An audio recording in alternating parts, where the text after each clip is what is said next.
नमस्कार, आप देख रहे हैं दिव्य हिमाचल टीवी। मैं अनुज कुमार। आइए शुरू करते हैं आज का न्यूज बुलेटिन मेन हेडलाइंस के साथ। कर्मचारी तबादलों पर प्रतिबंध जारी, विशेष हालात में सीएम की मंजूरी से ही होंगी ट्रांसफर। आउटसोर्स कर्मचारियों को पंजाब ने दी नई उम्मीद, पड़ोसी राज्य में रेगुलर भर्ती का हुआ है फैसला। नालागढ़ में सीएम ने किया शहीदों को नमन, देश के काम आने वाले सपूतों के परिजन नवाजे। टीवी उन्मूलन में हिमाचल देश भर में फर्स्ट, कल दिल्ली में मिलेगा बेस्ट परफॉर्मिंग अवार्ड। बिलासपुर में वन कटान को लेकर धरना, कांग्रेस ने घेरी सरकार।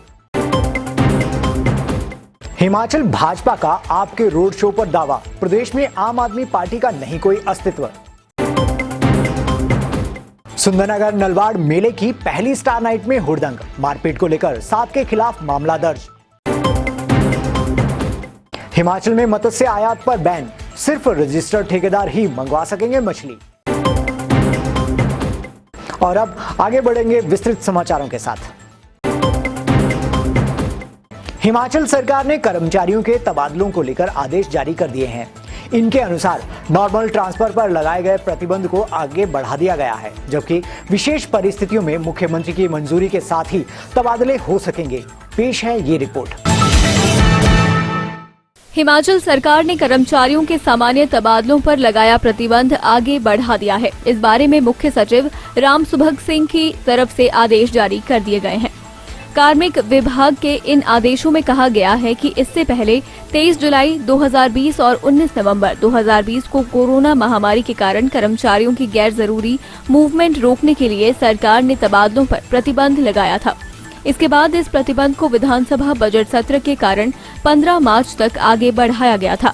अब सरकार ने फैसला लिया है कि कोरोना के कारण लगाए गए प्रतिबंध को वापस लिया जा रहा है। पहले इसे अनलॉक पीरियड में भी वापस नहीं लिया गया था। हालांकि इसके बाद ये तय किया गया है कि जनरल ट्रांसफर पर अब भी रोक रहेगी और कुछ विशेष परिस्थितियों में मुख्यमंत्री की मंजूरी से तबादले किए जा सकेंगे। इनमें रिटायरमेंट, प्रमोशन और नए पदों के सृजन के कारण, खाली पदों को भरने के कारण तबादले, अनुशासनात्मक कार्रवाई या विजिलेंस और क्रिमिनल प्रोसीडिंग के कारण तबादले, ट्राइबल, डिफिकल्ट और हार्ड एरिया में खाली पदों को भरने के लिए तबादले और प्रशासनिक आधार तथा जरूरत की वजह से होने वाले तबादले शामिल हैं। Divya Himachal presents Godrej number 1 miss Himachal 2021-22 powered by Ernie University, beauty partner Rosa Herbal। Congratulations उन सभी हिमाचली बेटियों को जिन्होंने मिस हिमाचल 2021-22 के सफर में पहला पड़ाव पार कर लिया है। तो अब आप तैयार हो जाएं इस सफर के दूसरे पड़ाव यानी कि सेमीफाइनल्स के लिए। मिस हिमाचल 2021-22 के सेमीफाइनल्स होने जा रहे हैं 27 और 28 मार्च को होटल द ट्रांस शिला धर्मशाला में। पूरी जानकारी के लिए इस पोस्ट का कैप्शन पढ़ें। रेगुलर अपडेट्स के लिए पढ़ते रहें दिव्य हिमाचल समाचार पत्र, लाइक करें मिस हिमाचल का फेसबुक पेज और फॉलो करें इंस्टाग्राम पर। दिव्य हिमाचल परिवार की ओर से आप सभी को ऑल द बेस्ट। अरसे से रेगुलर नौकरी और विशेष पॉलिसी की मांग कर रहे आउटसोर्स कर्मचारियों को पंजाब सरकार के एक फैसले से उम्मीद की किरण जगी है। दरअसल पंजाब की आप सरकार ने वहां हजारों कर्मियों को रेगुलर करने का फैसला लिया है। ऐसे में मंडी में आउटसोर्स कर्मचारी महासंघ और कैबिनेट सब कमेटी के बीच होने वाली बैठक में मुलाजिमों को मांगे पूरी होने की उम्मीद जगी है। राज्य के 32,000 से ज्यादा आउटसोर्स कर्मचारियों को पंजाब सरकार के एक फैसले ने नई उम्मीद दी है। राज्य के 32,000 से ज्यादा आउटसोर्स कर्मचारियों को पंजाब सरकार के एक फैसले ने नई उम्मीद दे दी है। मुख्यमंत्री जयराम ठाकुर विधानसभा में उनसे मिलने आए कर्मचारियों को ये आश्वासन दे चुके हैं कि पड़ोसी राज्यों में इस बारे में कोई फैसला हुआ तो उस पर राज्य सरकार भी विचार करेगी। ठीक इसके बाद पंजाब के मुख्यमंत्री भगवंत मान ने वहां आउटसोर्स के बजाय रेगुलर भर्ती का फैसला लिया है और कर्मचारियों को भी रेगुलर कर दिया है। ऐसे में अब राज्य के आउटसोर्स कर्मियों को भी इसी तरह के फैसले की उम्मीद बन गई है। दूसरी ओर कैबिनेट सब कमेटी के अध्यक्ष और जल शक्ति एवं राजस्व मंत्री महेंद्र सिंह ठाकुर ने आउटसोर्स कर्मचारी महासंघ के प्रतिनिधियों को बातचीत के लिए 28 मार्च को मंडी बुलाया है। ये बैठक मुख्यमंत्री संवाद कक्ष में होगी, जिसमें महासंघ के सभी प्रतिनिधि भी आ सकते हैं। उनसे इस पॉलिसी पर सुझाव बनाकर लाने को भी कहा गया है। अब तक कैबिनेट सब कमेटी की ओर से जुटाए गए आंकड़ों के अनुसार 32,000 से ज्यादा कर्मचारी राज्य में आउटसोर्स पर हैं और इनमें से सबसे पुराने स्कूलों में तैनात कंप्यूटर शिक्षक हैं। ये 20 साल से ज्यादा की अवधि पूरी कर चुके हैं। शहीदी दिवस के उपलक्ष्य पर प्रदेश भर में विशेष कार्यक्रम आयोजित किए। ऐसा ही एक समारोह सोलन के नालागढ़ में आयोजित किया गया।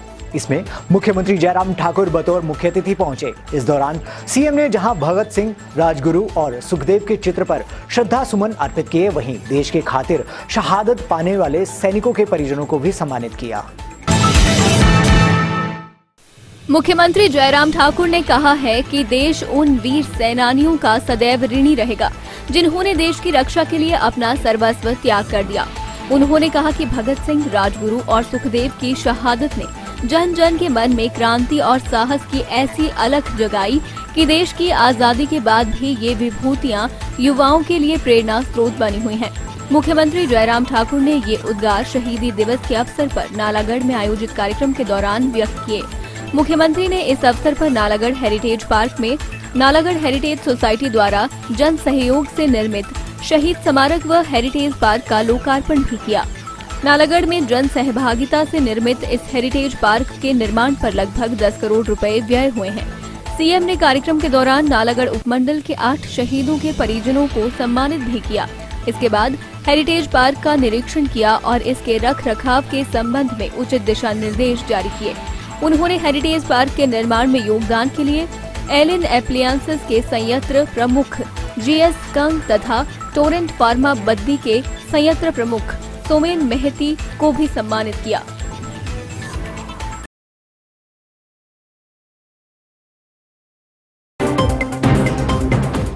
केंद्र व प्रदेश सरकार के प्रयासों से क्षय रोग उन्मूलन की दिशा में हिमाचल प्रदेश ने देश भर में फिर पहला स्थान प्राप्त किया है।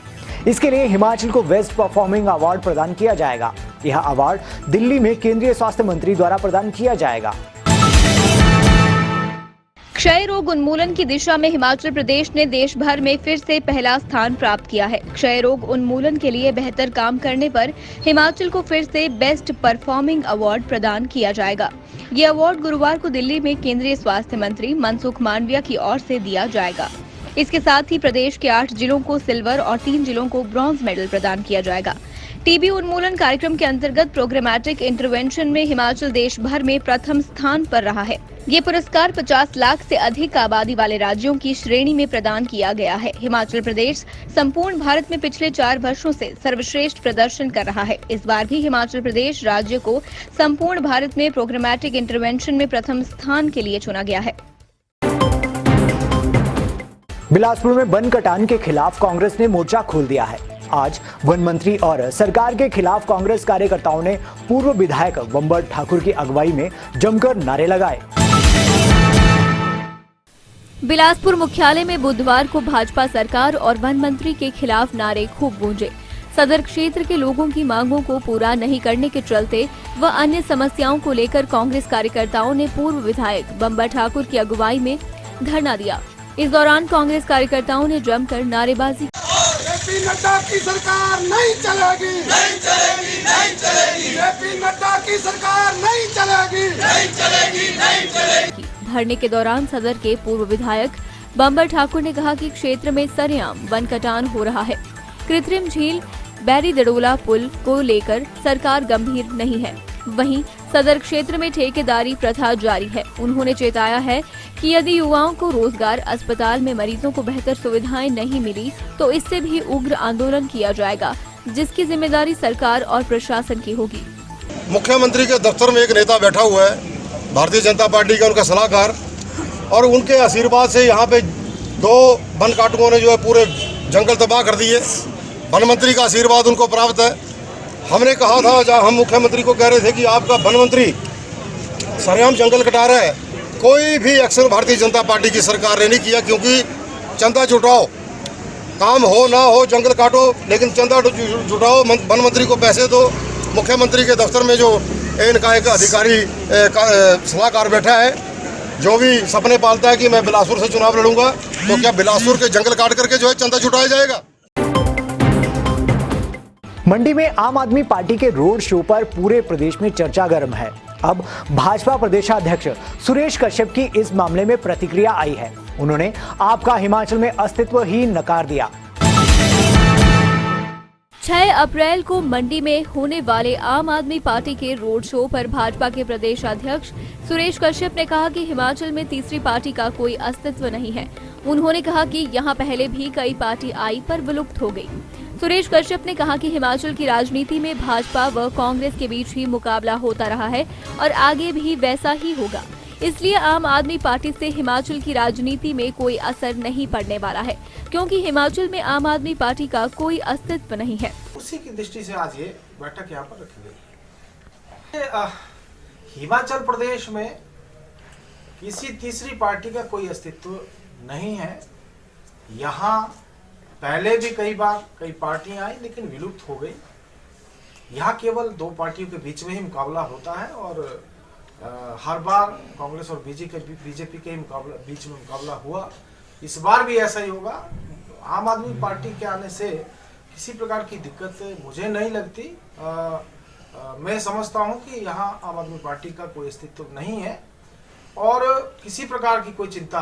और विशेष रूप से मैं कहना चाहूँगा कि भारतीय जनता पार्टी, जो कि आज देश की सबसे बड़ा राजनीतिक दल है, और अगर हम हिमाचल प्रदेश की भी बात करें, हिमाचल प्रदेश में बहुत मजबूत भारतीय जनता पार्टी का हमारा संगठन है। सुंदरनगर में राज्य स्तरीय नलवाड़ मेले की पहली सांस्कृतिक संध्या पर दर्शक झूमने पर मजबूर हो गए।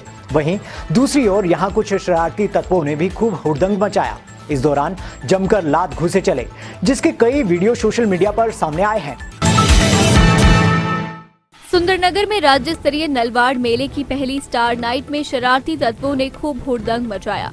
इस दौरान कुछ युवाओं में किसी बात को लेकर बहसबाजी हुई और उसके बाद लात घूंसों की बरसात शुरू हो गई। आपसी झड़प में युवाओं के कपड़े तक फट गए और कुछ युवा पुलिस के साथ भी हाथापाई करते नजर आए। इसके चलते मेले के दौरान पुलिस की सुरक्षा व्यवस्था को लेकर भी प्रश्न चिन्ह खड़ा हो गया है। वहीं पुलिस ने इस मामले में 7 लोगों पर केस दर्ज किया है। उधर डीएसपी सुंदरनगर दिनेश कुमार ने इसकी पुष्टि की है। उन्होंने कहा कि मेले में इस तरह से अशांति फैलाने वालों को किसी भी सूरत में नहीं बख्शा जाएगा।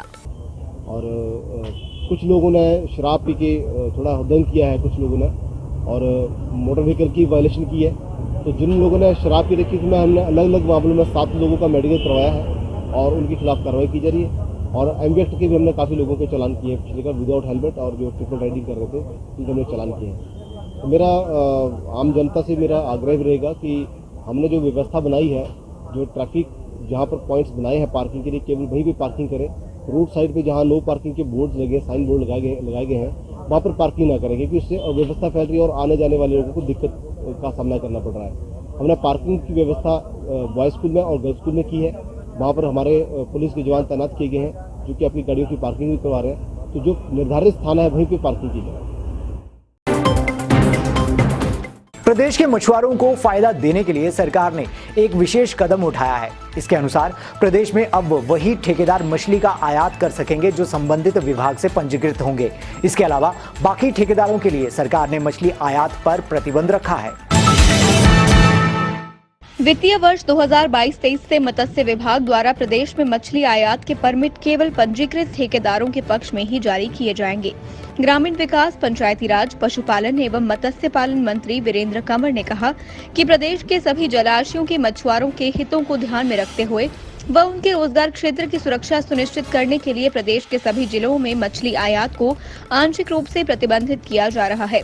वीरेंद्र कंवर ने बताया कि हिमाचल प्रदेश के लगभग 10,000 परिवार मत्स्यिकी व्यवसाय से जुड़े हैं। उन्होंने बताया कि विभाग आवेदनकर्ताओं की मांग के अनुसार मछली आयात का परमिट जारी करता है। इससे प्रदेश के मछुआरों पर प्रतिकूल असर पड़ रहा है तथा मत्स्य विभाग का राजस्व भी प्रभावित हो रहा है, क्योंकि परमिट प्राप्त होने पर लोग बाहरी राज्यों से कोल्ड स्टोर में रखी हुई पुरानी मछली लाकर कम दामों पर बेच रहे हैं। ऐसे में अब मछली आयात पर आंशिक प्रतिबंध संबंधी ये निर्णय लिया गया है तथा भविष्य में इसका अनुकूल प्रभाव देखने को मिलेगा। और अब समय है चलते चलते का।